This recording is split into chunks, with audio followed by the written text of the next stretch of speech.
नमस्कार विद्यार्थी मित्रांनो, क्रिएटिव्ह मॅथ्स मराठी या आपल्या लाडक्या यूट्यूब चॅनलमध्ये पुन्हा एकदा तुम्हा सर्वांचं सहर्ष स्वागत आहे.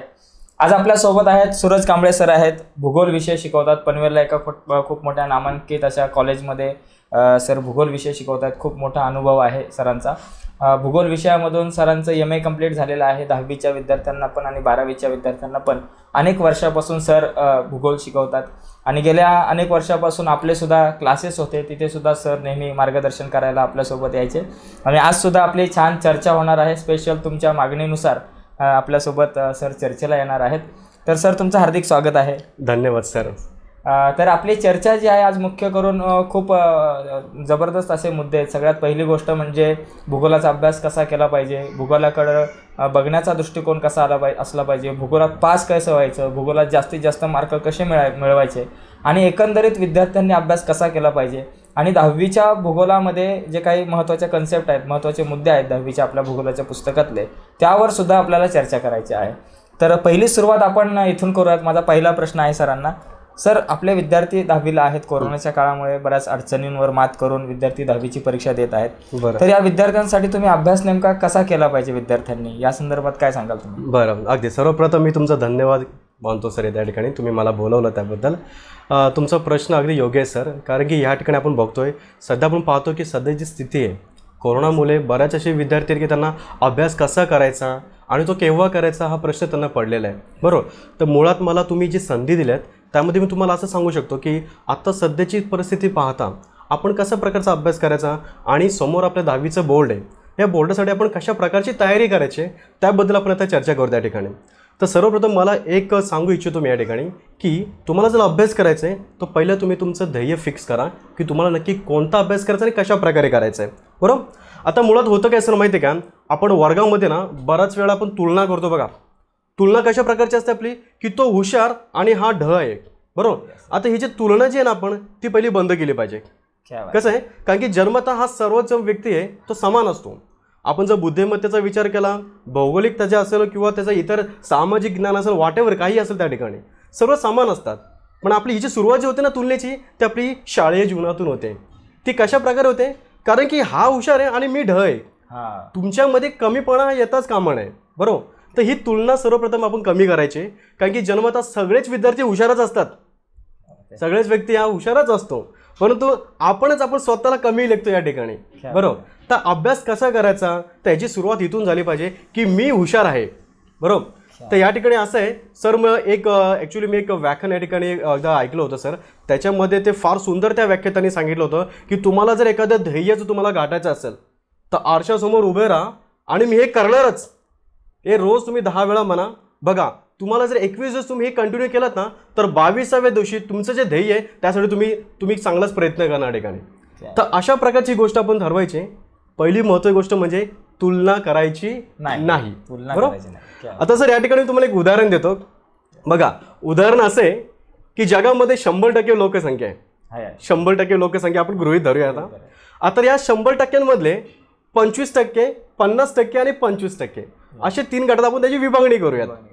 पहिल्या 25%मध्ये फार हुशार व्यक्तिमत्व, म्हणजे ज्यांना आपण सायंटिस्ट म्हणतो किंवा डॉक्टर्स असतील किंवा एखाद्या न्यायालयाचे किंवा एका वरिष्ठ अधिकारी असतील, न्यायाधीश असतील, हे सगळे आपले ह्या 25%मध्ये येतात, म्हणजे अतिशय हुशार व्यक्ती असेल. दुसरी गोष्ट अशी आहे, दुसऱ्या 50%मध्ये सामान्य लोक येतात, म्हणजे सामान्य बुद्धिमत्ता असलेली लोक. उदाहरणार्थ आपण सगळेच त्या सामान्यमध्येच येणार. बरोबर. आणि राहिलेले 25% ते म्हणजे कोणते येणार की जे स्वतःला फार कमी लेखतात, की उदाहरणार्थ मी वेडा आहे. बरोबर की नाही. आता मी जर 21 दिवस सारखं हेच वारंवार बोलत राहिलो की मी वेडा आहे, 22व्या दिवशी मी वेडाच असणार. बरोबर की नाही सर. त्यामुळे असं ज्यावेळेस आपण तुलना करतो तर पहिली महत्त्वाची गोष्ट अशी की पहिले ध्येय गाठा की तुम्ही 50%मध्ये आहात, तुम्हाला वरचे 25% गाठायचे आहेत, खालचे गाठायचे आहेत का नाही. जर खालचे 25% तुम्हाला गाठायचे असेल तर 21 दिवस मी वेळ आहे फक्त हे म्हणा, बस तुम्ही खालच्या 25%मध्ये जाणार. मग त्यामुळे आपले ध्येय जे ते कधी उच्च असले पाहिजे. बरोबर. आता हे झालं पहिलं ध्येय तुम्ही साध्य करायच्या मागे तुम्हाला धडपड करायची आहे. दुसरी गोष्ट अशी आहे की कसा करायचा आणि अभ्यास करण्याआधी काय करायचं. आपण सगळ्यात महत्त्वाची गोष्ट अशी आहे सर की आपण बघा या हल्लीच्या दैनंदिन जीवनामध्ये ना फार वरचढ असते सर. वरचढ इन द सेन्स म्हणजे काय की मुलांची सगळ्यात जास्त धावपळ होत असते. धावपळ कशी म्हणताना माहिती आहे सर, कारण की मुलांना आता एंटरटेनमेंटसाठी बऱ्याच गोष्टी उपलब्ध आहेत. बरोबर आहे. त्याच्यामध्ये मोबाईल फोन, लॅपटॉप आणि टीव्ही. बरोबर. जर ग्रामीण भागाचा जर विचार केला तर त्या ठिकाणी या गोष्टी कमी आहेत, परंतु शहरी आणि निमशहरी भागामध्ये या सगळ्या गोष्टींचा भडीमार तुम्हाला दिसून येईल सर. 100%. बरोबर. त्यामुळे करायचं काय की सगळ्यात महत्त्वाची गोष्ट म्हणजे तुम्हाला जर अभ्यास करायचा आहे तर त्याला करण्याआधी 10 मिनिटं मेडिटेशन करा. क्या बात. बरोबर. म्हणजे 10 मिनिटाचं तुम्ही मेडिटेशन करतात ना तर तुमचा जो मेंदू आहे, बरोबर की नाही, आपण काय म्हणतो की दिवसभर आपला मेंदू बरेच काही अशा क्रिया करतो सर, त्याच्यामुळे तो थकून जातो. एखादा रनर असेल सर, त्याला आपण 1 किलोमीटर धावायला सांगितलं, तो 1 किलोमीटर धावणार आणि त्याला लगेच आपण पुन्हा 10 किलोमीटर धावायला सांगतोय तर त्याला पुढे थोडं ते जरा जास्त अवघड जाणार, ते त्रास होणार त्याला. त्याच्यामुळे थोडं त्याला विश्रांती हवी की नको सर? विश्रांती पाहिजे. आपल्या मेंदूचं असंच असतं सर की त्यासाठी आपल्याला थोडी विश्रांती हवी आहे. त्यामुळे मेडिटेशन फार महत्त्वाचं असतं. मेडिटेशन का? कारण की तुमचा जो मेंदू असेल त्याला थोडं रिलॅक्सेशन मिळेल आणि तुम्हाला एखादा गोष्टी किंवा एखादा अभ्यास करायचा असेल ते तुमचं सुरळीत जाणार. बरोबर. आता ह्यामध्ये सर असं आहे की माझं एक स्वतःचा पर्सनल एक्सपिरियन्स असं आहे सर की मी एखादा कुठला अवघड घटक असेल किंवा अवघड कुठलाही टॉपिक असेल तो घेण्याआधी पहिलं मी मेडिटेशन करतो. का? कारण की मी पूर्णपणे मानसिक आणि शारीरिकदृष्ट्या पूर्ण संपूर्ण होतो या ठिकाणी की मला हा घटक अभ्यासायचा आहे जो कठीण आहे आणि जो मला आवडत नाही आहे. बरं का ना सर? बऱ्याच विद्यार्थ्यांचं कसं असतं की त्यांना सामाजिक शास्त्र आवडत नाही परंतु त्यांना विज्ञान आणि गणित आवडतो. आहेच ना, अगदीच नाही. बऱ्याच ठिकाणी तुम्ही हे उदाहरण पाहाल, तुम्ही सामाजिक शास्त्र त्यांना आवडत नाही, परंतु काही विद्यार्थी असे असतात की ज्यांना सामाजिक शास्त्र आणि विज्ञान आवडतं परंतु मॅथ्स त्यांना आवडत नाहीये. बरोबर की नाही? मग त्यांच्यासाठी मॅथ्स हा कठीण विषय झाला आणि इतरांसाठी सामाजिक शास्त्र हा कठीण विषय झाला. तर आपला विषय कसा आहे आजचा की सामाजिक शास्त्र विषय आहे. बरोबर की नाही? भूगोला विषय आपण आज चर्चा करणार या ठिकाणी. तर मेडिटेशन करा विद्यार्थी मित्रांनो. त्याच्यानंतर तुम्हाला काय करायचं आहे, सगळ्यात महत्त्वाची गोष्ट अशी, जो तुम्हाला कठीण वाटतो ना घटक तो पहिला अभ्यासाला घ्या. बरोबर. बघा सर, एखादी आवडीची गोष्ट असेल ना, गुलाबजामुन आपल्या समोर ठेवले सर, आवडीची गोष्ट आहे ते आपण खूप खाणार भरपूर, आणि जर समोर जर कारल्याची भाजी ठेवली तर आपण थोडं हे करणार की नाही मला आवडत नाही. पण जर त्या कारल्याच्या भाजीचा गुणधर्म जर पाहिलं ना सर तर त्या गुलाबजामुनापेक्षा जास्त आहे सर. जास्त आहे. आयुर्वेदिक दृष्ट्या ही कारल्याची भाजी खूप गुणकारी आहे सर. गुणकारी. बरोबर नाही? आणि या गुलाबजामुनमधून तुम्हाला पुढे येणारे खूप काही व्याधी होऊ शकतात या ठिकाणी, डायबिटीज वगैरे. अगदीच सर. त्याच्यामुळे गुणधर्म पहिले बघा. त्यामुळे जो कठीण विषय तो पहिले करायला घ्या. पहिले कठीण विषय करा. अगदीच. आणि तो कसा करणार तुम्ही? पहिले मेडिटेशन करायचं. एखादा विषय तुम्ही अभ्यासाला घेताय, कठीण विषय, तो तुम्ही अभ्यासाला घ्या. आणि तो केव्हा घ्यायचा, कशा प्रकारे घ्यायचं, त्यासाठी सगळ्यात महत्त्वाची गोष्ट म्हणजे वेळापत्रक. बरोबर सर? वेळापत्रक असेल तर आपण वेल मॅनेज करू शकतो एखादी गोष्ट. तुम्ही एखादी गोष्ट करायची आहे, तुम्ही ध्येय तुम्ही निश्चित केलं त्या ठिकाणी, त्यासाठी तुम्हाला वेळापत्रक हवं आहे. आणि तो वेळापत्रक कसा तयार करायचा, तो तुमच्या कन्व्हिनियन्सनुसार करायचं आहे. कसं आहे सर, बरेच विद्यार्थी हे निमशहरी भागातून, शहरी भागातून आणि ग्रामीण भागातून असतात. तर बऱ्याच वेळा कसं असतं सर, ग्रामीण भागातील जे विद्यार्थी असतात ते सकाळी लवकर उठतात. असं नाही की शहरी भागातील उठत नाही, ते देखील उठत आहेत. परंतु आपण जर पर्सेंटेज जर पाहिले या ठिकाणी सर, तर ग्रामीण भागातील बरेचसे विद्यार्थी जे पहाटे उठतात. बरोबर ना? आणि फार महत्त्वाची गोष्ट अशी आहे की पहाटे आपण कोणतीही गोष्ट घेतो ना सर, ती चिरकाळ स्मरणात राहते सर. बरोबर. एक पहाटे आणि एक सांजेची वेळ म्हणजे संध्याकाळची वेळ. बरोबर. आता एक उदाहरण तुम्हाला असं देईल, एक गमतीशीर उदाहरण सर. आपण बघा थिएटरला जातो, एखादा मूवी आपण पाहतो, बघतो. हा जर मूवी आपण जर सकाळचे 9 ते 12ला पाहिला सकाळी, बरोबर की नाही, तर काय होईल, संध्याकाळी जर तुम्हाला विचारलं कोणता मूवी पाहिलात आणि काय नक्की घटना घडली तर ते तुम्हाला सांगायला थोडं अवघड जाईल सर. कारण की तुम्ही तो 9 ते 12 सकाळचा मूवी पाहिलाय, त्याच्यानंतर बऱ्याच तुम्ही क्रिया केलेल्या आहेत आणि संध्याकाळी मी तुम्हाला प्रश्न विचारतोय, त्याच्यामुळे तुमच्या स्मरणात राहील असं नाहीये सर. पण तो हा जर मूवी तुम्ही रात्रीचे 9 ते 12 बघा सर, काय होणार सर, तुम्ही 9 ते 12 तो मूवी पाहणार आणि रात्रभर पूर्ण शांत झोप घेणार. तुमचा मेंदू कुठल्याही प्रकारची ऍक्टिव्हिटी करत नाही या ठिकाणी. याचा अर्थ असं आहे की तो जो मूवी जर मी तुम्हाला सकाळी विचारला ना की याच्यामध्ये नक्की स्टोरी काय होती, तो तुम्ही पूर्ण सांगणार सर. कारण की तुमच्या मेंदूला त्या प्रकारचे त्या ठिकाणी त्याला वेळ मिळाला असतो. अशाच प्रकारे कुठलाही कठीण विषय घेण्याआधी आपण या ठिकाणी वेळ निश्चित करायची. आपला वेळापत्रक तयार करा विद्यार्थी मित्रांनो. आणि वेळापत्रक कसा असला पाहिजे, तो तुमच्या सोयीनुसार करायचा तुम्हाला. जर तुम्ही पहाटे 6 वाजता उठत असाल तर 6 नंतर तुम्हाला कशा प्रकारे केव्हा अभ्यास करायचा आहे ती वेळ आधी पहिले ठरवून घ्या. आणि हा जो वेळापत्रक आहे, जर तुम्ही मोबाईल फोन वापरत असाल तर त्याचा वॉलपेपर म्हणून वेळापत्रक ठेवा. म्हणजे जेव्हा तुम्ही कुठे बाहेर जाल त्यावेळेस तुमच्या डोळ्यासमोर एकच गोष्ट असणार, म्हणजे तुमचा वेळापत्रक, आणि मला ह्या वेळेला हीच गोष्ट करायची आहे. कारण की वेळेवरच सगळ्या गोष्टी झाल्या पाहिजेत आणि तेव्हाच तुम्ही तुमचे ध्येय निश्चित करू शकता सर. बरोबर. अशाच प्रकारे जे जगामध्ये सायंटिस्ट असतात किंवा जे मोठे व्यक्तिमत्व असतात त्यांचे अशा प्रकारे सगळं मॅनेज असतं सर.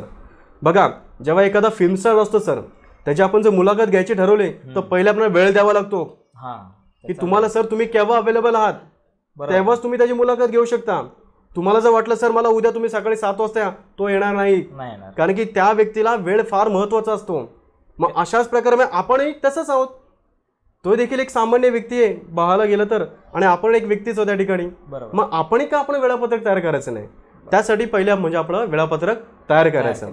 तर अशा प्रकारे तुम्ही तुमचं नियोजन करू शकता. Very good. खूप जबरदस्त मुद्दे आलेले आहेत आणि विद्यार्थ्यांना 100% आवडलेले असतील.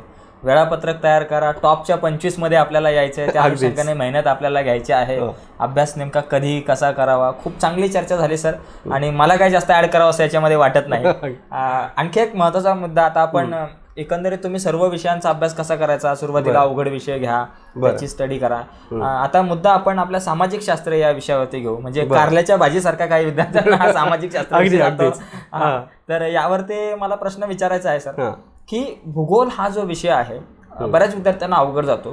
तर तुम्हाला काय वाटतंय तुमच्या ऑब्झर्वेशन नुसार तो विद्यार्थ्यांना अवघड का जातो, आणि तो अवघडचा सोपा होण्यासाठी विद्यार्थ्यांनी नेमकं काय केलं पाहिजे? बरोबर, अगदीच आहे. आणि सर या प्रश्नाचं उत्तर मी असं देईल. पहिली महत्त्वाची गोष्ट अशी आहे सर, बघा, एखादा पदार्थ तुम्हाला आवडत असेल, बरोबर की नाही? समजा तुम्हाला संध्याकाळी समोसा खायची खूप इच्छा झाली सर, मग ते तुम्ही अख्खा बाजार फिरणार, या बाजारात दुसऱ्या बाजारात जाणं पण तो समोसा घेऊन येणार, कारण की त्याच्या मागची तुमची आवड असते सर.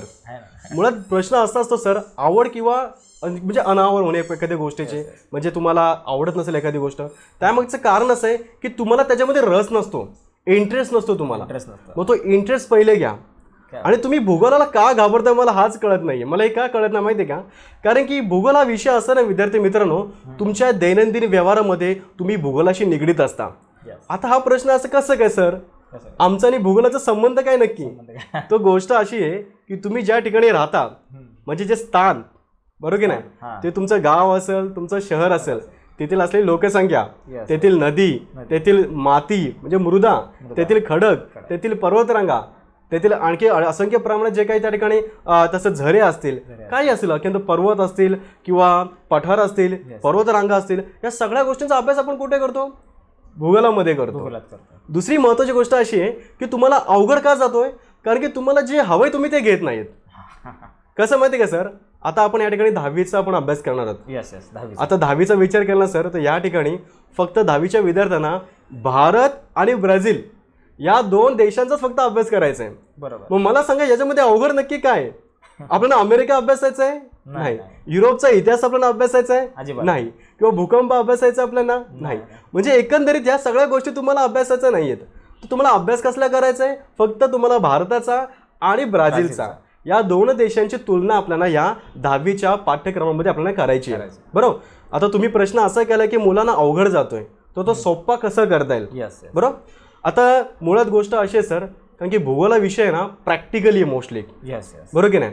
आता उदाहरण असे सर, तुम्हाला मी या ठिकाणी बऱ्याच असा म्हणजे तुम्हाला ज्वालामुखीचं उदाहरण देतो, मी तुम्हाला भूकंपाची उदाहरणं देतो, परंतु जोपर्यंत तुम्ही स्वतःहून ज्वालामुखी पाहत नाही तोपर्यंत तो ज्वालामुखी किती अवाढव्य आहे आणि त्याचं रौद्र रूप कसं असू शकतंय हे तुम्हाला कळणार नाही. मग त्याची आयडिया तुम्हाला केव्हा येणार? जेव्हा तुम्ही प्रत्यक्षाने पाहणार त्यावेळेस, बरोबर की नाही? म्हणून या ठिकाणी जर तुम्हाला एखादा विषय सोपा करून घ्यायचा असेल तर त्याच्यामध्ये आवड असणे सगळ्यात महत्त्वाचे या ठिकाणी. बरोबर. तर सगळ्यात महत्त्वाची गोष्ट अशी आहे की तुम्ही आता सोपा कसा कराल का विषय, बरोबर? तर आपल्याला काय अभ्यासायचं आहे?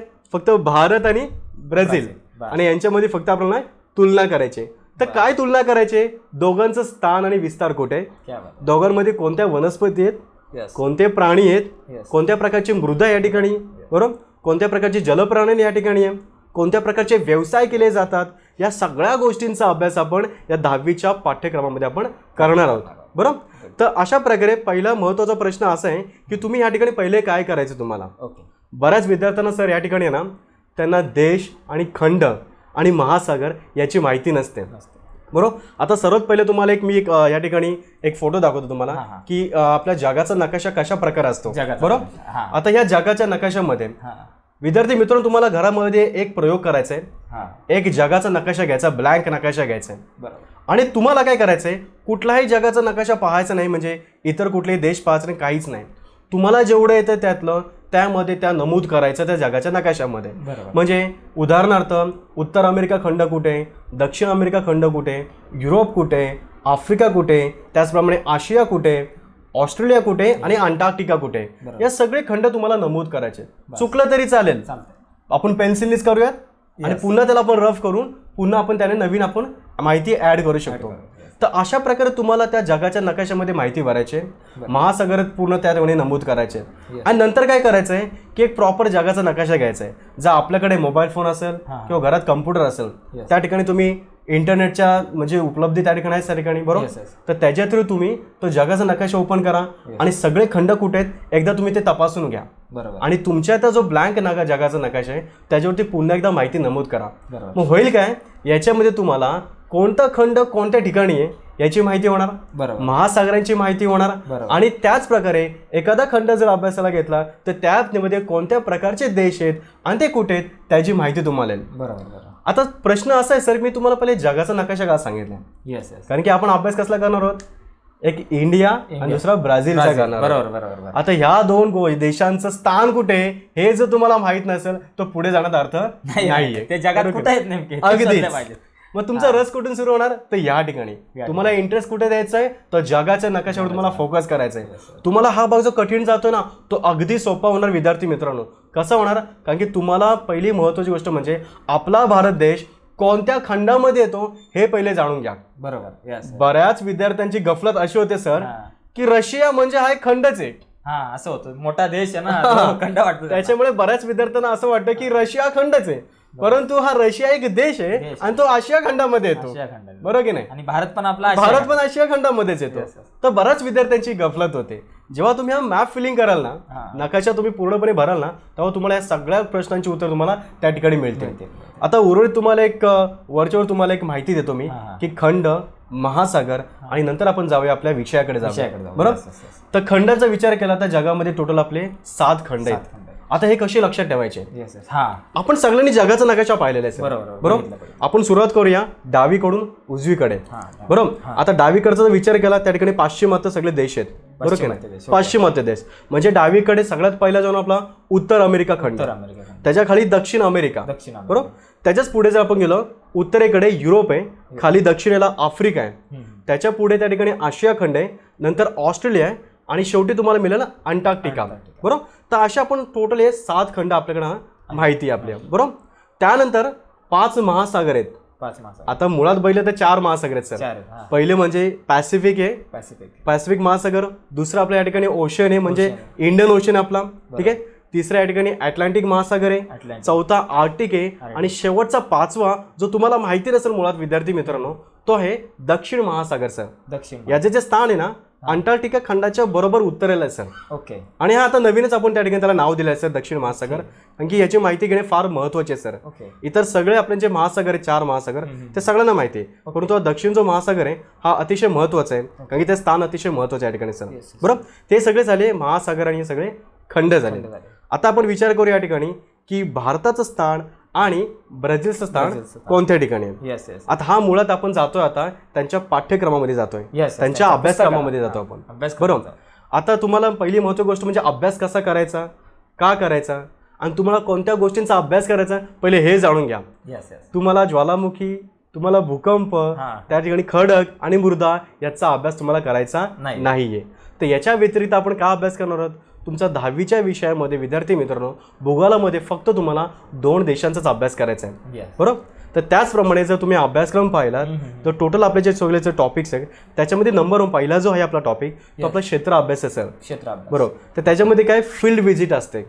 आता फील्ड व्हिजिट का महत्वाचे असते सर, बऱ्याच विद्यार्थ्यांना आहे ना एखाद्या स्थानाची माहिती नसते.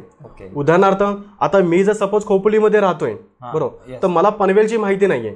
आता मी ज्यावेळेस पनवेलची केस स्टडी करेल किंवा तिथं जाऊन त्या ठिकाणी भेट देईल पनवेलला, तेव्हा मला कळेल सर की त्या ठिकाणी कोणत्या प्रकारची नदी प्रणाली आहे, कोणत्या प्रकारचं खडक आहे, कोणत्या प्रकारची मृदा आहे, कोणत्या प्रकारच्या पर्वतरांगा आहेत, या सगळ्या गोष्टींची माहिती मला त्या क्षेत्र अभ्यासावरून मला मिळणार आहे. हा पहिला घटक आहे आपला.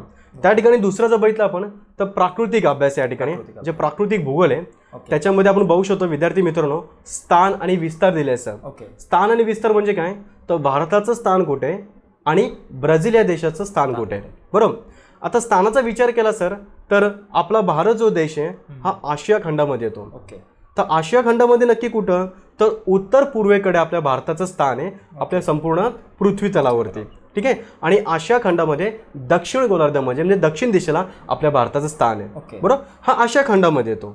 आता ब्राझीलचा जर आपण विचार केला तर ब्राझील हा दक्षिण अमेरिकेच्या उत्तरेकडील या ठिकाणी त्याचं स्थान आपल्याला पाहता येईल.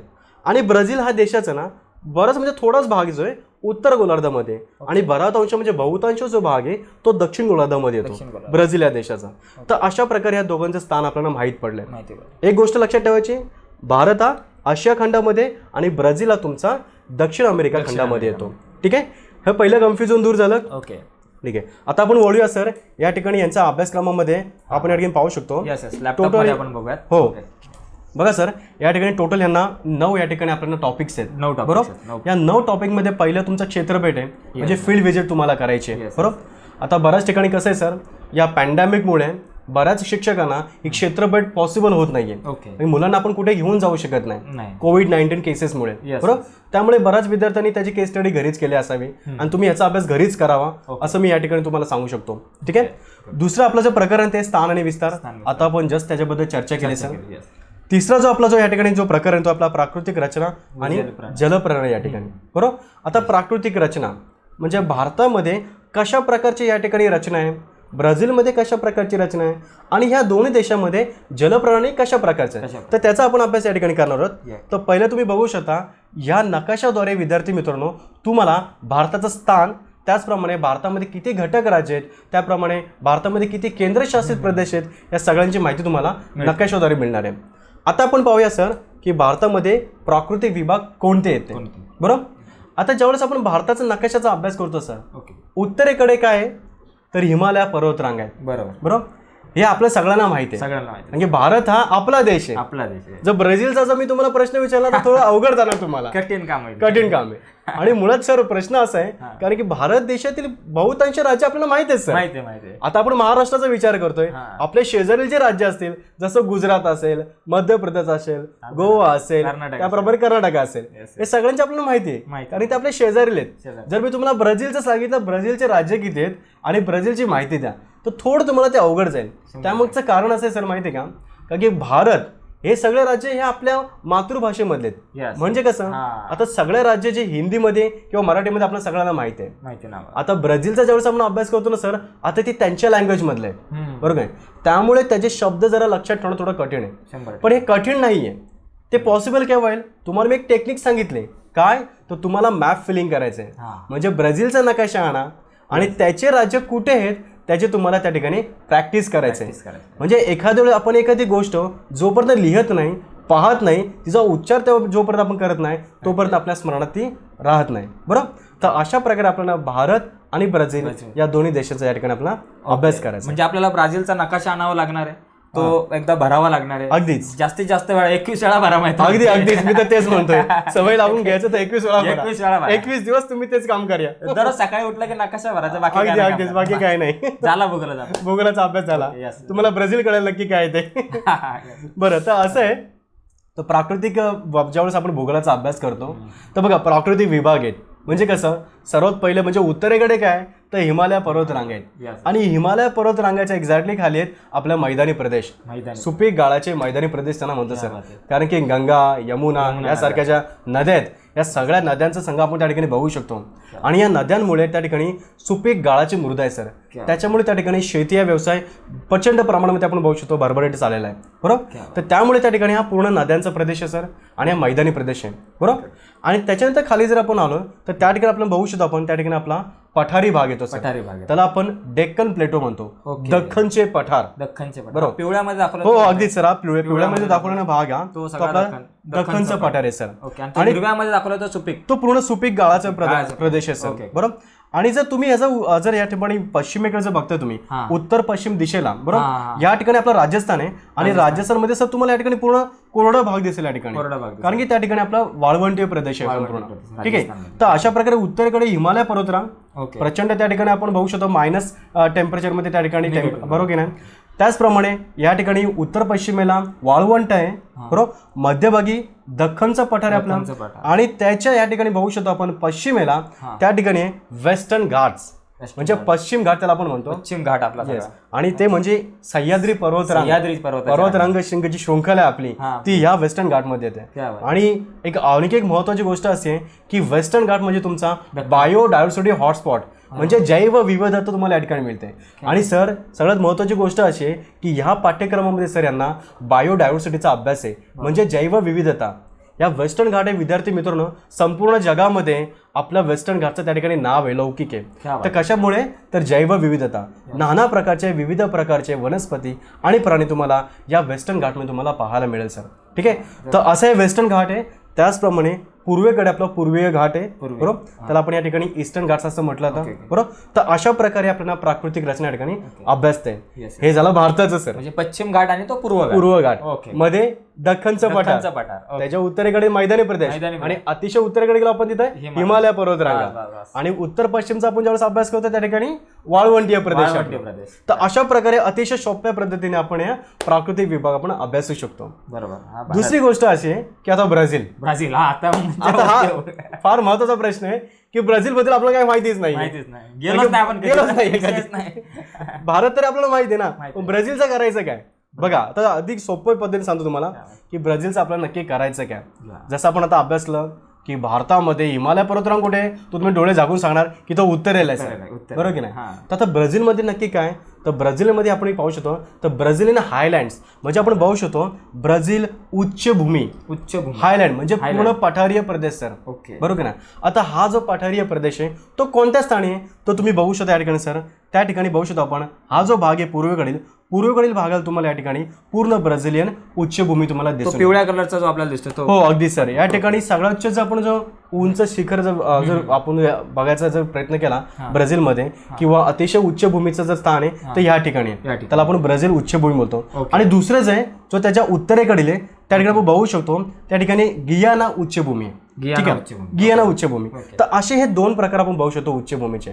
जसं आपल्या भारतामध्ये हिमालय पर्वतशृंखला आहे आणि सह्याद्री म्हणजे वेस्टर्न घाट्स ईस्टर्न घाट्स आहे किंवा दख्खनचं पठार आहे. तसंच त्या ठिकाणी आहे ब्राझीलियन उच्चभूमी आणि उत्तरेकडे आपण बघू शकतो ती गियाना उच्चभूमी. येस. आता या दोन्ही जी पठार रांग आहे या दोघांच्या मध्ये जे ती अमेझॉन नदी खोरे आणि हा जो अमेझॉन नदी खोरे विद्यार्थी मित्रांनो याचा अभ्यास जेवढा तुम्ही कराल तेवढा कमी आहे सर. बरोबर. कारण की जगात ज्या सगळ्यात मोठ्या नद्या आहेत ना त्याच्यामध्ये जशी नाईल नदी आहे आणि अमेझॉन नदी सगळ्यात मोठ्या नद्यांपैकी एक आहेत. आणि यांचं जर तुम्ही पाणलोट क्षेत्र पाहिलं तर प्रचंड आहे.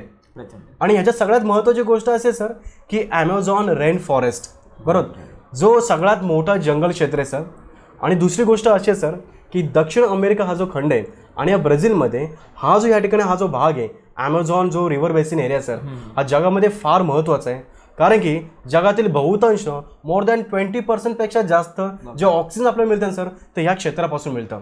त्याच्यामुळे जगासाठी हा जो भाग आहे अमेझॉन नदी खोरे हा अतिशय महत्वाचा आहे सर. आणि जंगल फार महत्वाचे सर. मला एक आठवलं म्हणून सांगतोय की मागे अमेझॉन मध्ये आग लागली होती. बरोबर. त्याचा पण खूप मोठा फटका बसला. अगदीच सर. कारण की या जंगलामध्ये ज्यावेळेस या अशा प्रकारचे आगी लागतात बरोबर की नाही. आता हे नैसर्गिकरित्या सगळ्या गोष्टी होतात सर. आता आग लागणे आणि बघा काही दिवसानंतर त्या ठिकाणी वृष्टी देखील झाली म्हणजे पर्जन्यवृष्टी झालेली आहे बरोबर. आता एका योगायोग म्हणायला लागेल आपल्याला निसर्गामध्ये अशा प्रकारचे अनेक प्रकारचे या ठिकाणी चमत्कार होतात. चमत्कार इन द सेन्स ही निसर्गाची वृत्ती तशीच सर बरोबर की नाही. तुम्ही किती काय करा शेवटी निसर्ग त्याचा तो जो गुणधर्म आहे तो बदलत नाही. परंतु जर तुम्ही त्याला जर त्रास दिला तो त्याचं रौद्ररूप धारण करतं. म्हणजे उदाहरणार्थ जसं का जागतिक तापमान वाढ सर ग्लोबल वॉर्मिंग त्याला आपण म्हणतो जे आपण सध्या सगळे आपण अनुभवतोय. प्रचंड तापमानात वाढ होते सर. वाळवंट प्रदेशामध्ये घ्या किंवा किनारवर्ती भागामध्ये घ्या प्रचंड तापमानाची वाढ होते. त्याच्यामुळे काय होतंय बर्फ जो तो वितळतो आपला. ज्या पर्वतरांग आहेत जसे हिमालय पर्वतरांग आहे रॉकीज आहे अँडीज असतील बरोबर की नाही ॲपलेशियन पर्वतरांग आहेत आल्प्स पर्वतरांग आहेत येथील बर्फ वितळत चाललाय सर. कारण की ते ग्लोबल वॉर्मिंगमुळे बरोबर. तर ही एक माहिती आपण या ठिकाणी घेता येईल सर. क्या बात. बरं Extra knowledge झाले अगदीच अगदीच. मुद्द्यावरती होता. ओके. तर अशा प्रकारे हे ॲमेझॉन नदी प्रणाली सर. तर ह्या ठिकाणी हा प्राकृतिक विभाग आपण या ठिकाणी बघू शकतो ब्राझीलचा फारच कमी आहे सर. बरोबर. जर भारताच्या तुलनेने थोडक्यामध्ये तुम्हाला थोडक्यात हेच फक्त लक्षात ठेवायचं तुम्हाला. गियाना एक उच्चभूमी, हो. ब्राझील उच्चभूमी आणि मधला आपला अमेझॉनचा Amazonचं खोरं. तीनच मुद्दे आहे. हो, म्हणजे अगदीच भारतात तर महत्त्वाचं. भरपूर आहे, इथं तीनच गोष्टी. अगदीच. Very good. ठीक आहे. तर पुढे आपण जाऊया सर. ठीक आहे. आता या ठिकाणी जलप्रणाली म्हणजे दोन्ही देशांमध्ये कोणत्या प्रकारच्या नद्या आहेत आणि का त्या महत्वाच्या आहेत. ओके. तर भारतातल्या जो मी तुम्हाला नद्या सांगितल्या तुम्ही सांगणार त्या सांगा. गंगा, ब्रह्मपुत्रा, यमुना, तुम्ही गोदावरी सांगाल बरोबर की नाही, तुम्ही कृष्णा नदी सांगाल, तुम्ही बाकीच्या इतर कुठल्याही नद्या सांगाल, तुमच्या गावामध्ये आजूबाजूला नद्या त्या पण असतील, त्या सांगाल पण तुम्ही. काही तर तुम्हाला माहिती आहेत. माहिती आहे. मग ब्राझीलचं काय करायचं. हा. ब्राझीलमध्ये कोणती नदी. तर ब्राझीलमध्ये सगळ्यात महत्वाची म्हणजे अमेझॉन नदी आहे. अमेझॉन आणि तिच्या असे इतर बहुतेक असे 100 पेक्षा जास्त त्याच्या उपनद्या असतील मे बी. ठीक आहे. अरे बापरे. तर एवढ्या सगळ्या नद्यांचा संगम आपण या ठिकाणी ब्राझीलमध्ये बघू शकतो. परंतु सगळ्यात महत्वाची गोष्ट अशी आहे की ब्राझीलमध्ये कोणत्या नद्या महत्वाच्या आहेत. तर बघा उत्तरेकडे आपल्या या ठिकाणी आपल्याला अमेझॉन नदी खोरी दिसते सर. ओके. याच्यामध्ये तिच्या उपनद्या आहेत म्हणजे अमेझॉन रिव्हरच्या ट्रिब्युटरीज असतात. ओके. त्याचप्रमाणे सगळ्यात महत्वाची गोष्ट अशी आहे जो उत्तर पूर्वेकडील जो भाग आहे त्या ठिकाणी आपण बघू शकतो सावो फ्रान्सिस्को नदी आहे सर. सावो फ्रान्सिस्को सर. ओके. आता ही नावं सर जरा कठीण का जातात कारण की ही ब्राझीलच्या त्यांच्या भाषेमध्ये असल्यामुळे त्यांच्या भाषेमध्ये. जर आपण त्याचा वारंवार जर उच्चार जर केला सर किंवा त्याचं वाचन केलं तर आपल्याला ते अगदी सोपं होणार या ठिकाणी. बरोबर. तर या ठिकाणी बघू शकतो आपण सावो फ्रान्सिस्को नदी आहे. त्याचप्रमाणे त्या ठिकाणी सगळ्यात महत्वाची पॅराना नदी आहे, पराग्वे नदी या ठिकाणी. बरोबर. तर या अतिशय महत्वाच्या ज्या नद्या आहेत म्हणजे ज्या त्या किनारवर्ती भागामध्ये त्यांचा अभ्यास आपण या ठिकाणी करायचा आहे. एक गोष्ट कधी लक्षात ठेवायची विद्यार्थी मित्रांनो की लोकसंख्या सगळ्यात जास्त कुठे असते. कारण की जगात सर विचार केला पृथ्वी तलावरती सर्वात प्रथम जो जीव तो कुठे निर्माण झाला. पाण्यामध्ये निर्माण झाला. म्हणजे मानवी लोकसंख्या कुठे असणार. ज्या ठिकाणी पाणी असेल त्या ठिकाणी मानवी लोकसंख्या असते. जर तुम्ही प्राचीन इतिहास तुम्ही अभ्यास ना विद्यार्थी मित्रांनो जसं नाईल नदीचं जो खोरं आहे किंवा हडप्पा अँड मोहनजोदडो सिंधू नदीच्या आता सिंधू नदी संस्कृतीला म्हटलं तर सर आता सगळी या सगळ्या संस्कृतीचा विचार करतोय तर नदी किनारीच का. कारण की पाणी हा अतिशय महत्त्वाचा प्रश्न असतो. त्यामुळे जगामध्ये तुम्हाला सगळ्यात जास्त लोकसंख्या अभ्यासाची असेल किंवा लोकसंख्येचं जाळं सगळ्यात जास्त कुठे ज्या ठिकाणी पाणी असणार त्या ठिकाणी सगळ्यात जास्त लोकसंख्या असणार. उदाहरणार्थ भारताचा विचार केला भारतामध्ये उत्तर प्रदेश, बिहार त्याचप्रमाणे महाराष्ट्र या ठिकाणी सगळ्यात जास्त लोकसंख्या काय कारण की या ठिकाणी सगळ्यात महत्त्वाची गोष्ट म्हणजे पाणी आहे, नद्या त्या ठिकाणी. ज्या ठिकाणी पाणी आहे त्या ठिकाणी लोकसंख्या तुम्हाला दिसत आहे. ज्या ठिकाणी लोकसंख्या त्या ठिकाणी तुम्हाला इतर प्रकारचे क्षेत्र तुम्हाला दिसतील. उदाहरणार्थ तुम्हाला त्या ठिकाणी इंडस्ट्रीज दिसतील बरोबर की ना. त्याच ठिकाणी त्या ठिकाणी म्हणजे जे टर्शरी ऍक्टिव्हिटीज म्हणजे तृतीय क्षेत्राचे व्यवसाय असतात ते तुम्हाला दिसून येतील. त्यामुळे एका पाण्यामुळे संपूर्ण ही गोष्ट होऊन येते सर बरोबर की नाही. तर अशा प्रकारे या ठिकाणी जलप्राणीचा अभ्यास करत असताना निवडक नद्यांचा अभ्यास आपल्या या ठिकाणी ब्राझीलमध्ये करायचा आहे ज्या महत्वाच्या वाटतात बरोबर की नाही आणि ज्यांची नावे आपल्याला लक्षात राहतील अशा नद्यांचा पहिला आपण अभ्यास करायचा या ठिकाणी. आता वळूया आपल्या भारताकडे सर. आता भारतामध्ये बघा ब्राझीलच्या तुलनेमध्ये भारतामध्ये सगळ्यात जास्त नद्या सर भरपूर आपल्याला बऱ्याच नद्या सर. आता याचा आपण दोन विभाग करूया सर. एक हिमालयन विभागामध्ये म्हणजे हिमालयातून वाहणाऱ्या नद्या आणि दुसरा असं आहे की आपल्या पठारावरती वाहणाऱ्या नद्या आहेत बरोबर. तर अशा दोन ठिकाणी आपण विभागणी करणार म्हणजे आपल्याला ते इझी झालं या ठिकाणी सर. म्हणजे हिमालयातून कोणत्या नद्या उगम पावतात आणि पठार म्हणजे दख्खनचं पठार आहे त्या ठिकाणी कोणत्या नद्या उगम पावतात. तर अशा प्रकारे आपण त्याची विभागणी करायचं आहे आणि त्या प्रकारे आपल्याला त्याचा अभ्यास करायचा आहे बरोबर. तर पुढे वळूया आपण.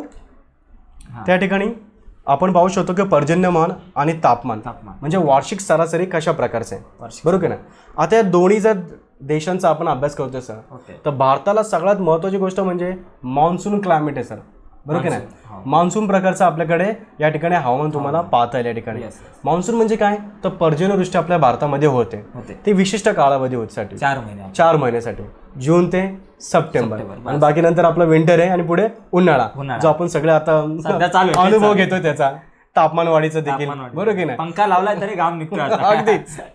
परंतु पावसाळ्यामध्ये आपल्याला खूप छान वाटतं. आणि आशिया खंडाचं काय असं वैशिष्ट्य आहे सर की या ठिकाणी आपला मॉन्सून विंड्स म्हणजे जे मोसमी वारे जर त्या मोसमी वाऱ्यामुळे या ठिकाणी प्रचंड पर्जन्यवृष्टी होते सर. तर त्याचा आपल्याला या ठिकाणी फायदा होतो. म्हणून आपल्या भारतामध्ये जलप्राणीचा जर विचार केला तर विकसित आहे त्या ठिकाणी. ठीक आहे. तर पुढे आपण बोलूया आता ब्राझीलकडे.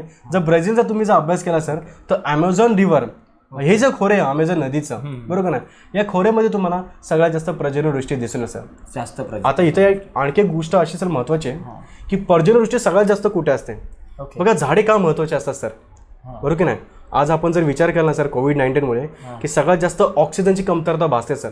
निसर्गाने हीच गोष्ट आपल्याला फ्रीमध्ये दिलेली आहे. ती कशी, तर झाडांमार्फत दिलेली आहे. बरोबर. ज्या ठिकाणी सगळ्यात जास्त झाडे असतात सर त्या ठिकाणी ह्युमिडिटी असते, आर्द्रता सगळ्यात जास्त असते त्या ठिकाणी. ज्या ठिकाणी ह्युमिडिटी सगळ्यात जास्त असते त्या ठिकाणी पर्जन्यवृष्टी होते सर. म्हणून अमेझॉन नदी जे खोरे त्या ठिकाणी सगळ्यात जास्त पर्जन्यवृष्टी होते. आणि जगातील इतर जर तुम्ही विभागांचा विचार करताय, जसं काही काँगो रिव्हर खोरेचे आहे, काँगो नदीचं खोरे जे आपलं आफ्रिका खंडामध्ये, त्या ठिकाणी तुम्ही अभ्यासू शकता सर.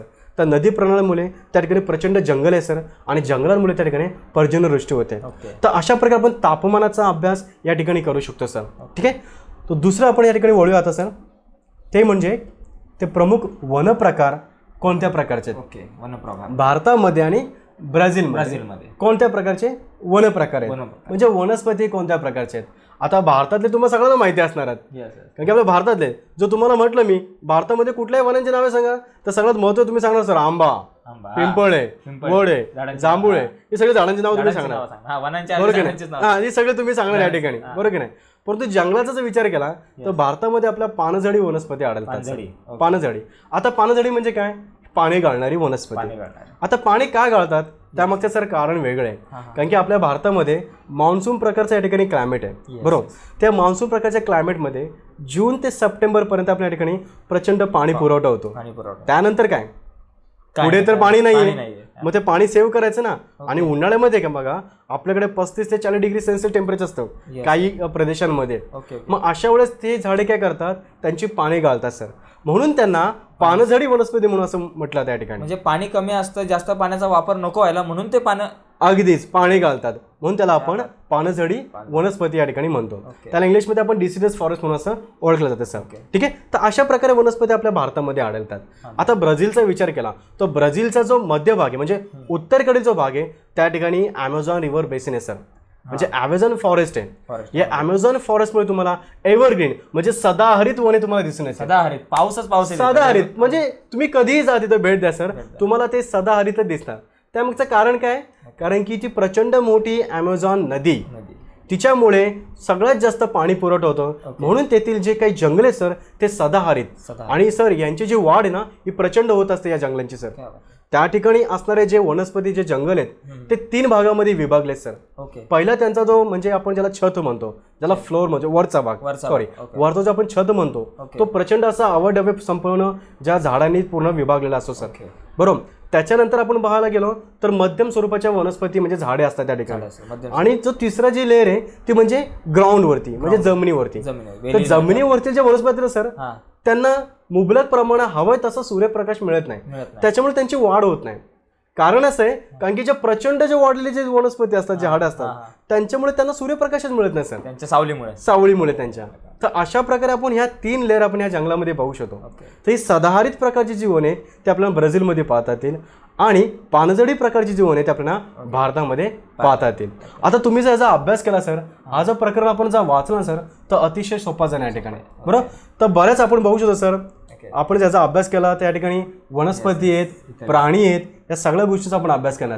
आणि ब्राझीलला तुम्ही विद्यार्थी मित्रांनो नक्कीच याचा अभ्यास केला प्राण्यांचा, कारण तुम्हाला वेगवेगळ्या प्रकारच्या प्राण्यांची माहिती मिळणार sir. Anaconda sir, Anaconda picture बघितला असेल काय नाही. अगदीच ॲनाकोंडा फक्त आपल्याला मूवी माहिती आहे बरोबर की नाही, परंतु हा ॲनाकोंडा किती म्हणजे भव्य आणि किती दिव्य किती मोठा म्हणजे साप असू शकतो त्याची आपण कल्पना देखील करणार सर. आता आपल्या देशामध्ये किंवा आपल्या भारतामध्ये जो इंडियन रॉक पायथन जो आढळतो सर, ज्याला आपण अजगर म्हणतो, इंडियन रॉक पायथन, आता त्याची जर साईज बघितली तो साधारणपणे मला एवढी माहिती त्याची नाहीये तरी 12 किंवा 14 फूट असू शकतो सर. आपण गृहीत धरूया 12 ते 14 फुटाचा एक साप आहे सर. आपली साईज साधारण 5.5-6 फुटाची, आपल्यापेक्षा 3 पट मोठा साप आपल्या समोर येतोय. आणि याच्याच आपण विरुद्ध जातो आता अमेझॉन रिव्हर फॉरेस्ट मध्ये, ज्या ठिकाणी जे दलदलयुक्त भाग आहे त्या ठिकाणी ॲनाकोंडा सारखा साप आहे सर. आता हा जो ॲनाकोंडा आहे सर त्याचं वजन तुम्ही बघा सर आणि त्याची साईज बघा, तो मला असं वाटतं सर 20 फुटापेक्षा जास्त त्याची साईज असते सर. सर अशा प्रकारे आपण सर या ठिकाणी जो ॲनाकोंडा आहे त्याची साईज आपण बघू शकता. म्हणून तुम्हाला सांगतो विद्यार्थी मित्रांनो, तुम्ही ब्राझीलमध्ये जे काही प्राणी किंवा वनस्पती असतील त्यांचा अभ्यास तुम्हाला करायचा आहे. तुम्ही एकदा वाचा आणि जर वाचून नसेल होत ना सर, तर आपल्याकडे या ठिकाणी मोबाईल फोन अवेलेबल आहेत किंवा लॅपटॉप आहेत. तुम्ही सरळ जर एखादा प्राणी असेल तुम्हाला माहित नसेल तो तुम्ही पहा तो कशा प्रकारचा प्राणी आहे. उदाहरणार्थ सर या ठिकाणी आपण बघू शकतो की इथे बघा वेगवेगळ्या प्रकारच्या ठिकाणी बघू शकतो. इकडे पक्षी आहेत बरोबर, त्याचप्रमाणे या ठिकाणी प्राणी आहेत काही, आणि त्याचप्रमाणे इकडे सरपटणारे प्राणी म्हणजे तुम्हाला आता जस्ट मी सांगितलं, किंवा त्या ठिकाणी क्रॉकोडाईल असतील किंवा ॲलिगेटर असतील बरोबर की नाही. तर अशा प्रकारचे तुम्हाला प्राणी वनस्पती या ठिकाणी पाहता येईल. ठीक आहे. तर पुढे आपण जाऊया सर. या ठिकाणी लोकसंख्येचं वितरण बरोबर. आता लोकसंख्या सगळ्यात जास्त कोणत्या भागात आहे त्याचं तुम्हाला मी जस्ट सांगितलं होतं आता नुकतंच की लोकसंख्या सगळ्यात जास्त कुठे असते, ज्या ठिकाणी पाण्याची उपलब्धता त्या ठिकाणी लोकसंख्या सगळ्यात जास्त असते. तसं भारतामध्ये सर बघू शकतो या नकाशाद्वारे आपण की भारतामध्ये या ठिकाणी पंजाब, हरियाणा, उत्तर प्रदेश, बिहार, पश्चिम बंगाल बरोबर की नाही, आणि त्याचप्रमाणे तामिळनाडू, केरळ बरोबर आहे, आणि महाराष्ट्र ही जे राज्य त्या ठिकाणी तुम्हाला या ठिकाणी लोकसंख्या सगळ्यात जास्त दिसून येते बरोबर. हे झालं भारताच्या बाबतीत जास्त लोकसंख्या बरोबर. आता मध्यम स्वरूपाची लोकसंख्या कुठे आहे ते आपण बघू शकतो. त्याप्रमाणे इकडे मध्य प्रदेश आहे, छत्तीसगड आहे बरोबर, राजस्थान आहे, किंवा आपलं जे या ठिकाणी बघू शकतो 7 सिस्टर त्याला म्हटलं जातं बरोबर. तो भागी आपला अरुणाचल प्रदेश असेल किंवा नागालँड असेल, मणिपूर असेल बरोबर. तर या ठिकाणी आपण अल्प प्रमाणामध्ये किंवा मध्यम स्वरूपाच्या ठिकाणी लोकसंख्या पाहू शकतो. तर या नकाशाद्वारे आपण अतिशय चांगल्या प्रकारे इथं त्याचं आपण समजून घेऊ शकतो. तर पुढे बघूयात तर ब्राझीलचं. आता ब्राझीलमध्ये सर बघा या ठिकाणी तुम्हाला वेगवेगळ्या प्रकारचे तुम्हाला राज्य दिसतील. सगळ्यात महत्त्वाची गोष्ट अशी आहे, जर तुम्हाला ब्राझीलचे जर राज्य तुम्हाला माहिती करून घ्यायचं असेल तर लोकसंख्येनुसार सर आपण त्यांना आपण विभागणी करायची. म्हणजे सगळ्यात जास्त लोकसंख्या असणारा राज्य पहिला घ्यायचं आणि जे सगळ्यात कमी आहे तो शेवटी ठेवायचा. म्हणजे उदाहरणार्थ आपण या नकाशाद्वारे आपण पाहू शकतो सर या ठिकाणी सगळ्यात महत्त्वाचं म्हणजे साओ पावलो. ठीक आहे. आता साओ पावलो हाच आहे ब्राझीलमध्ये सगळ्यात महत्त्वाचा राज्य सर. या ठिकाणी सगळ्यात जास्त लोकसंख्या तुम्हाला दिसून येते. त्याचप्रमाणे रिओ दी जिनोरिओ आणि ब्राझिलिया. तर अशा प्रकारे या ठिकाणी आपल्याला लोकसंख्येचा अभ्यास करता येईल बरोबर. म्हणजे ज्या ठिकाणी सगळ्यात जास्त नदी प्रणाली आहेत त्या ठिकाणी आपल्याला लोकसंख्या सगळ्यात जास्त बघता येईल बरोबर. आता आपण जस्ट माहिती घेतली ब्राझीलची, ब्राझीलमध्ये जे काही राज्य असतील त्या ठिकाणी सगळ्यात जास्त जसं काही साओ पावलो असेल, रिओ दी जेनेरिओ असेल. आता हे जे राज्य आहेत किंवा ब्राझिलिया असेल जी ब्राझीलची राजधानी आहे सर, त्या ठिकाणी तुम्हाला सगळ्यात जास्त लोकसंख्या दिसून येईल. आणि दुसरी महत्त्वाची गोष्ट अशी आहे की ते सगळे किनारवर्ती भाग आहेत सर, आणि किनारवर्ती भागामध्ये सगळ्यात जास्त व्यवसाय तुम्हाला बघून येतील सर बरोबर की नाही. त्याच्यामुळे त्या ठिकाणी सगळ्यात जास्त लोकसंख्या तुम्हाला पाहता येईल. तर अशा प्रकारे आपण लोकसंख्येचा अभ्यास ठिकाणी करू शकतो. आता पुढचा विषय असा आहे सर की व्यवसाय, की ब्राझील आणि भारतामध्ये वेगवेगळ्या प्रकारचे व्यवसाय करतात. म्हणजे उदाहरणार्थ प्राथमिक, द्वितीय आणि तृतीय क्षेत्रात ते व्यवसाय असतात. प्राथमिक म्हणजे नक्की कोणता, तर प्राथमिक व्यवसाय म्हणजे जसं काही शेती व्यवसाय बरोबर, त्याचप्रमाणे जंगलाशी निगडीत असलेले व्यवसाय, शेतीशी निगडीत, जंगलाशी निगडीत असलेले व्यवसाय, त्याचप्रमाणे हंटिंग म्हणजे शिकार वगैरे करणे, पशुपालन करणे, हे सगळं आपण या ठिकाणी प्राथमिक दर्जाचे व्यवसाय बघू शकतो. आणि हे दोन्ही व्यवसाय आपल्याला भारत आणि ब्राझील या दोन्ही देशांमध्ये बघता येईल. दुसरी महत्त्वाची गोष्ट म्हणजे द्वितीय प्रकारचा व्यवसाय. आता हा जो द्वितीय व्यवसाय जो बोलतो आपण, द्वितीय क्षेत्र जे बोलतोय, द्वितीय क्षेत्र हे प्राथमिक क्षेत्रावरती अवलंबून असतं. म्हणजे उदाहरणार्थ आपण दोघं आता जे कपडे घातले, परिधान केलेत, आता एखादा कॉटनचा शर्ट असेल, कॉटन म्हणजे कापसापासून तयार झालाय. कापूस कुठे मिळतो सर आपल्याला, शेतीमधून मिळतो. शेती हा तुमचा प्राथमिक व्यवसाय झाला. आणि या प्राथमिक व्यवसायावरती अवलंबून असलेला द्वितीय व्यवसाय म्हणजे कॉटन टेक्सटाईल इंडस्ट्रीज त्याला आपण म्हणतो. म्हणजे सूत कापड जे गिरण्या असतात किंवा सूत कापड जे व्यवसाय जे आपण म्हणतो, ज्या इंडस्ट्रीज असतात ते याच्यावरती अवलंबून असतात. म्हणजे असं की प्राथमिक क्षेत्रावरती द्वितीय क्षेत्र अवलंबून असतात आणि याच द्वितीय क्षेत्रांवरती तृतीय क्षेत्र अवलंबून असतात. म्हणजे उदाहरणार्थ आपण जर एखादा शर्ट आपल्याला आवडलाय तो घ्यायला आपण कुठे जातो, मार्केटमध्ये जातो, म्हणजे दुकानात जातो. आणि दुकानदार जो आहे का करतो, तुम्हाला सर्व्हिस प्रोव्हाइड करतो, म्हणजे सेवा तुम्हाला देतो. सेवा देणे, सेवा क्षेत्र त्यालाच आपण टर्शरी म्हणजे तृतीय प्रकारच्या ठिकाणी व्यवसाय म्हटला जातो, जे त्या ठिकाणी सेवा प्रोव्हाइड करतं. म्हणजे उदाहरणार्थ डॉक्टर्स, टीचर्स बरोबर नाही, त्याचप्रमाणे एखादा दुकानदार असेल बरोबर नाही, हे सगळे तुम्हाला सेवा पुरवतात बरोबर. तर त्याला आपण या ठिकाणी तृतीय प्रकारचे व्यवसाय म्हणतो. आणि हे जे तृतीय प्रकारचे व्यवसाय हे तुमच्या द्वितीय क्षेत्रावरती अवलंबून असतात. तर अशा प्रकारे प्राथमिक, द्वितीय आणि तृतीय असे तिन्ही प्रकारचे व्यवसाय आपण या ठिकाणी बघता येईल. ते दोन्ही देशांमध्ये सर, या ठिकाणी दोन्ही देशांमध्ये आपल्याला पाहता येईल सर ते. आणि सगळ्यात एक महत्त्वाचा विषय असा आहे की ह्या तृतीय व्यवसायामध्ये सध्या सगळ्यात प्रचंड फेमस आहे तो म्हणजे पर्यटन. त्याला टुरिझम असं म्हटलं जातं. आता भारत आणि ब्राझील या दोन्ही देशांमध्ये सर पर्यटन हा व्यवसाय जो आहे हा प्रचंड प्रमाणामध्ये तुम्हाला बघू शकतो सर आपण. पण जर ॲज कम्पेअर टू ब्राझील तर भारतामध्ये पर्यटन हा व्यवसाय अतिशय वाढत आहे सर. तर का? कारण ही भारताला लाभलेली किनारपट्टी, भारताकडे असलेले दख्खनचं पठार, भारताकडे असलेले मैदानी प्रदेश, भारताकडे असलेले हिमालय पर्वतरांगा, किल्ले, आपल्याकडचे किल्ले, महाराष्ट्रातले किल्ले, अजून तुम्हाला काय हवंय सर? म्हणजे बाहेरील परदेशातील जे व्यक्ती इथे येतात, जे टुरिस्ट येतात, ते कुठे येतात? तर भारतामध्ये काय येतात? कारण की भारतामध्ये तुम्हाला कल्चरल डायव्हर्सिटी म्हणजेच सांस्कृतिक विविधता तुम्हाला दिसून येईल. टप्प्याटप्प्यावरती प्रत्येक राज्यामध्ये विविध प्रकारची बोली आणि विविध प्रकारची तुम्हाला जीवनशैली दिसून येईल विद्यार्थी मित्रांनो, बरोबर की नाही? त्यामुळे तुम्हाला भारतात एक वेगळी संस्कृती आहे, त्याच्यामुळे भारताकडे अट्रॅक्शन हे वेगळेच आहे. म्हणून भारतामध्ये पर्यटन व्यवसाय वाढत चाललाय. आणि ब्राझीलशी जर कम्पेअर करायचं झालं तर ब्राझीलमध्ये तुलनेने लोकसंख्या कमी, बरोबर की नाही? आणि त्या ठिकाणी असलेले ब्राझिलियन हायलँड्स म्हणजे उच्चभूमी असेल किंवा ॲमेझॉन खोरे असेल, आता त्या ठिकाणी आपण जास्त नाही जाऊ शकत सर, म्हणजे प्रचंड मोठा फॉरेस्ट रिजन आहे सर, जंगलीय प्रदेश आहे पूर्ण, त्या ठिकाणी आपण जास्त प्रमाणात जाऊ शकत नाही. आता भारताचा विचार केला तर भारताकडे या ठिकाणी आपण पाहू शकतो हिमालय पर्वतरांगा आहेत, ते बघू शकतो, मैदानी भाग आहे, त्याचप्रमाणे नदी प्रणाली आहेत, त्याप्रमाणे दख्खनचं पठार आहे, वेस्टर्न घाट्स आहे, ईस्टर्न घाट आहे, डेझर्ट एरिया आहे, या सगळ्या गोष्टी आहेत सर. त्याच्यामुळे भारताला या ठिकाणी बघू शकतो हे पर्यटन फार महत्त्वाचं दिसून येतं. आणि जगातील जेव्हा आपण या ठिकाणी बोलतो ना वेटेस्ट लँड, म्हणजे जगामध्ये सगळ्यात जास्त कुठे पाऊस पडतो, जसं आपल्या भारतामध्ये जर विचार केला, आपला पूर्वेकडील जे राज्य आहेत भारतामधील, जसं अरुणाचल प्रदेश आहे, आसाम आहे, मेघालया, या ठिकाणी चेरापुंजी आणि मौसमीराम हे जगामध्ये सगळ्यात जास्त पाऊस पडणारे ठिकाण आहे सर जगातले. आता आपण बोललो ॲमेझॉन नदी, तिथे पाऊस पडतो सगळ्यात जास्त, पर्जन्यवृष्टी होते. तसाच प्रकारचा भाग आपल्या भारतामध्ये ते म्हणजे चेरापुंजी आणि मौसमीराम या ठिकाणी सगळ्यात जास्त पाऊस पडतो सर. तिथे जंगल जास्त आहे का? जंगली एरिया सगळ्यात जास्त आहे सर. त्या ठिकाणी आपण काझीरंगा म्हणून एक नॅशनल पार्क आहे, ते अतिशय फेमस आहे. आणि ज्यावेळेस भारताच्या प्राण्यांचाच आपण विचार करतो विद्यार्थी मित्रांनो, तर भारताला लाभलेलं सुंदरबन जे गंगा नदीचं जे क्षेत्र आहे ठिकाणी, त्याला आपण म्हणू शकतो या ठिकाणी की गंगा नदीमुळे तिच्या गाळाच्या प्रदेश निर्माण झालेला आहे, तो गाळाचा प्रदेश म्हणजे त्याला आपण सुंदरबन म्हणतो. सुंदरबन. आणि या सुंदरबनमध्ये जगातील सगळ्यात सुंदर प्राणी तो म्हणजे रॉयल बेंगॉल टायगर, बरोबर? हा जो वाघ आहे हा जगातील सगळ्यात सुंदर वाघांपैकी एक आहे सर, सुंदर वाघ. आणि ही भारताला एक प्रकारची देणगीच मिळाली सर प्राण्यांमध्ये. आणि दुसरी महत्त्वाची गोष्ट मी नुकतंच तुम्हाला सांगितलं, काझीरंगा पार्क, या काझीरंगा पार्कमध्ये एकशिंगी गेंडा ही जी प्रजाती आहे गेंड्याची ती फक्त भारतामध्ये तुम्हाला दिसून येईल. तर अशा प्रकारे एकशिंगी गेंडा, त्याचप्रमाणे या ठिकाणी आपला वाघ असेल किंवा गुजरातमधील गिर अभयारण्यामध्ये असताना सिंह, या सगळे प्राणी तुम्हाला आपल्या भारतामध्ये बघायला मिळेल. त्याचप्रमाणे ब्राझीलचा जर विचार केला तर ब्राझीलमध्ये तुम्हाला हे सगळे प्राणी बघता येईल. त्यामुळे या एकंदरीत सगळ्या गोष्टींचा अभ्यास केला सर तर भारतामध्ये आणि ब्राझीलमध्ये पर्यटन हा विकसित होत आहे सर, विकसित होत आहे. तर अशा प्रकारे थोडक्यात आपण पूर्ण अभ्यासक्रम या ठिकाणी आपण पाहिला सर. ओके. तर विद्यार्थी मित्रांनो, सगळ्यात महत्त्वाची गोष्ट असे, तुम्ही प्रत्येक पाठाचा अभ्यास करायचा आहे.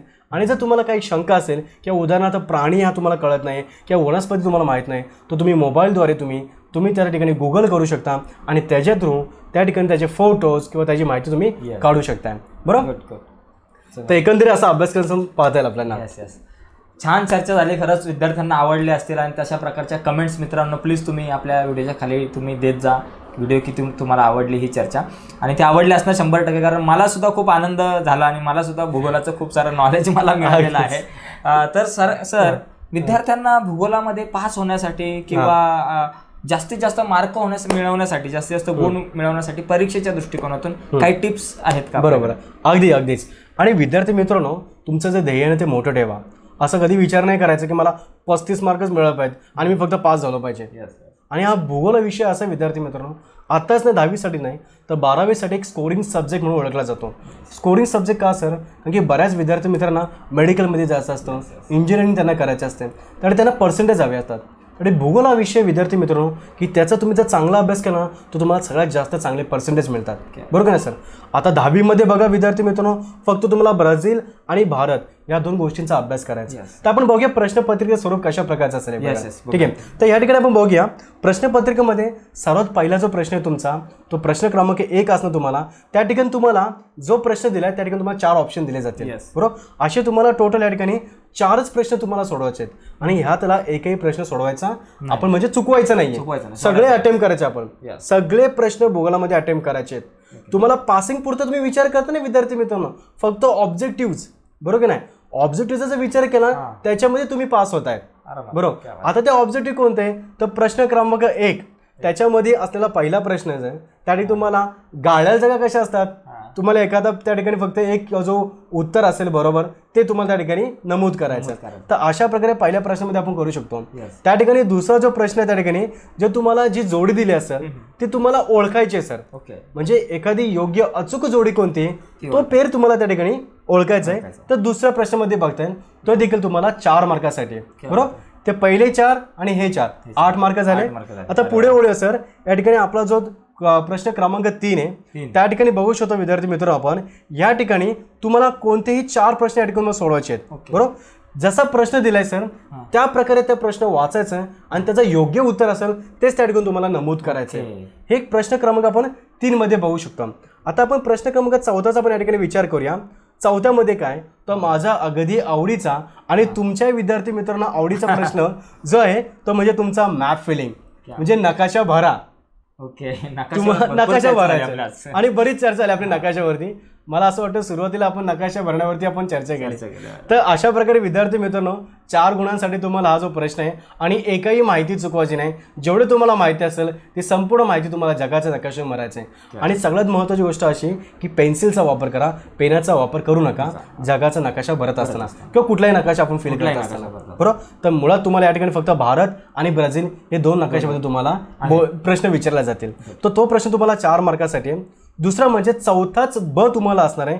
त्या ठिकाणी तुम्हाला एक मॅप दिला जाईल. त्या मॅप तुम्हाला ऑब्झर्व करायचं आहे आणि त्याच्याच खालचे प्रश्न तुम्हाला त्या ठिकाणी द्यायचे, तुम्हाला प्रश्नांची उत्तरे द्यायची आहेत. तर एकंदरीत तुम्ही ह्या ठिकाणी बघू शकता त्याला तुम्हाला 4 गुण असणार आहेत. दुसरा प्रश्न आपला सेकंड आहे जो का नेक्स्ट आहे तो आपला प्रश्न क्रमांक 5वा.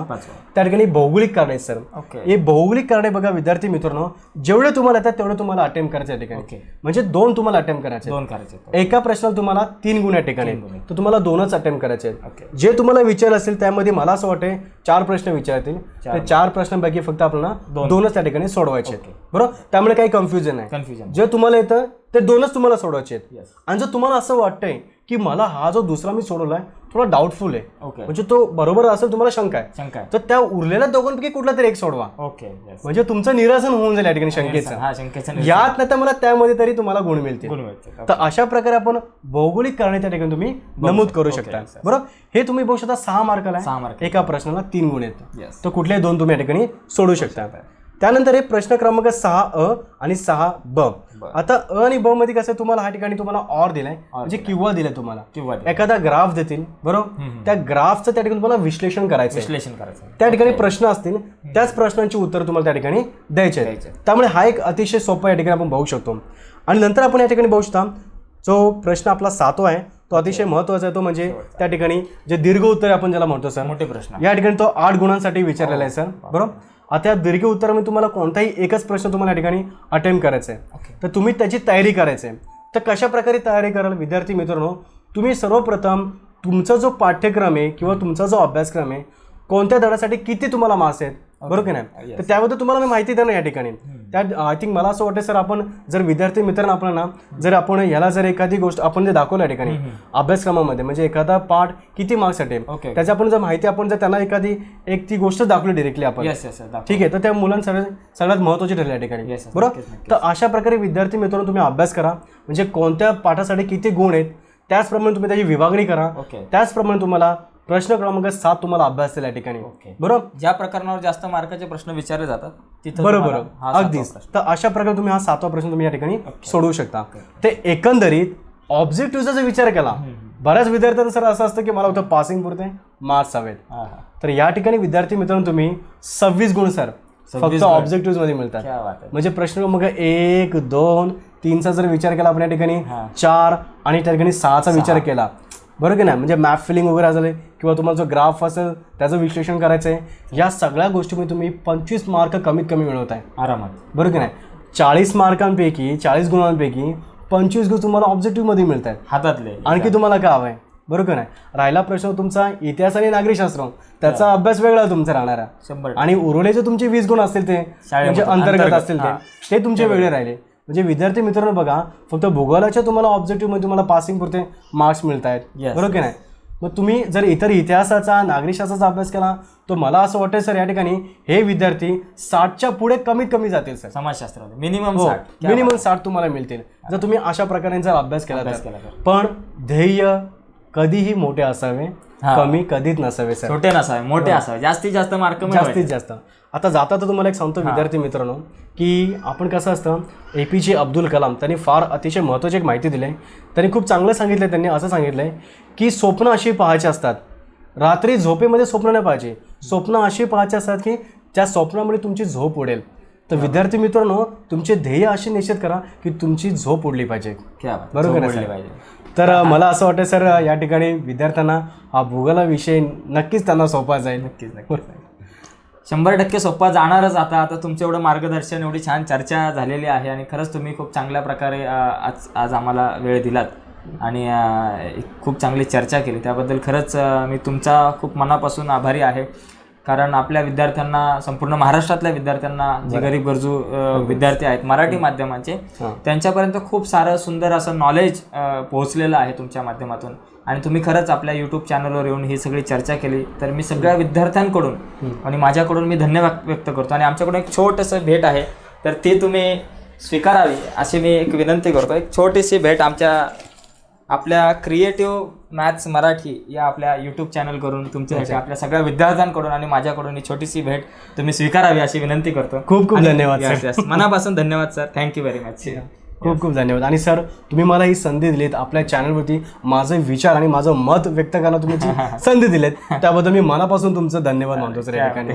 धन्यवाद विद्यार्थी मित्र. थँक्यू. बाय.